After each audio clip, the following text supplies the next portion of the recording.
vision, leadership, workplace-related topics. The Voices of Victory podcast show. Subscribe today. Let's go. Vision, leadership, self-esteem, workplace-related topics. Subscribe. The Voices of Victory podcast show. Voices of Victory. Vision, Voices of Victory. leadership, Voices of Victory. workplace-related topics. The Voices of Victory. Voices of Victory. Voices of Victory. Voices of Victory. It's time for the show.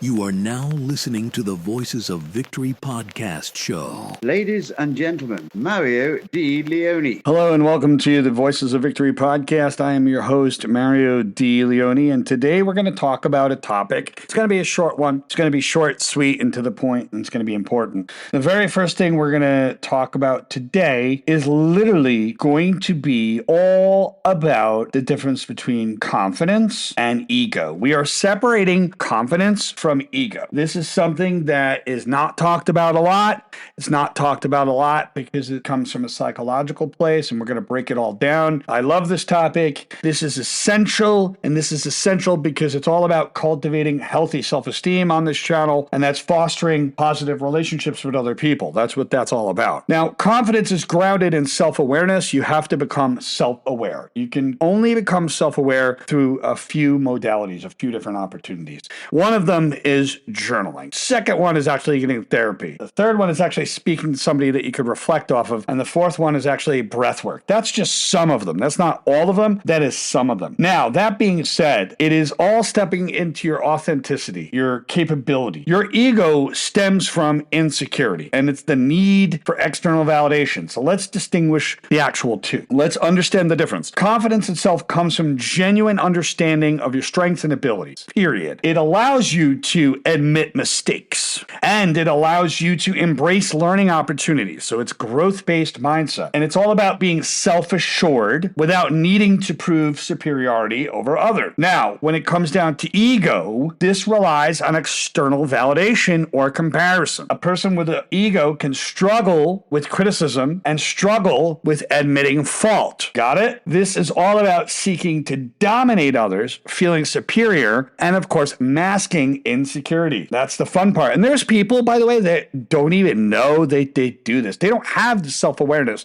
to actually become aware, to realize that they're seeking validation, to realize that they struggle with criticism and admitting fault, to realize that they're dominating others to feel superior and they're masking their own insecurities. They don't even know, because it takes a level of self-awareness for the mere recognition. You have to become aware of what you're doing. That's the thing. So when it comes down to it, we cultivate self-awareness. How do we do that? We reflect regularly, and we seek honest feedback from the right people. Breath work is a physical way of doing it. It's more of a physical way. I've been doing breath work for quite a long time, and I can tell you it cultivates self-awareness. I could get into that. That's a podcast in itself. I'm not going there, but I know for a fact it supports self-awareness. When it comes to humility, to be humble and bold is okay, but you have to acknowledge your limitations and practice appreciation, to shift from that self-centeredness and appreciate the contributions of other people. And sometimes we have the tendency to project a fantasy out into the world, and we have to stay grounded in reality and focus on what is. We have to focus on what is rather than what we want it to be. And that is confidence that's based in real achievements, real time, here and now, not inflated perceptions, not projected fantasies, because you have to assess yourself realistically, and you may need someone else to help you. Staying grounded in reality also means avoiding comparison. The last thing you want to do is sit there and compare yourself to just every single person, all right? You have to measure your growth against your own past, not others. The ego thrives on comparison, and the ego will rob you of your joy. Confidence thrives on self-improvement. Now, we have to prioritize purpose over pride. We can be very prideful, aligning those actions and values together. This confidence seeks to make meaningful contribution, and we act with integrity. Where the ego is driven by pride or the need to maintain an image. This is what we call image improvement. impression would people text message, right? It's all about maintaining an image with that. And you have to ask why before acting. Why? Why are we doing this? What is the purpose behind me doing this? The answer should be rooted in service, growth, passion, confidence. And if it's not any of those, if it's about proving something, it's ego.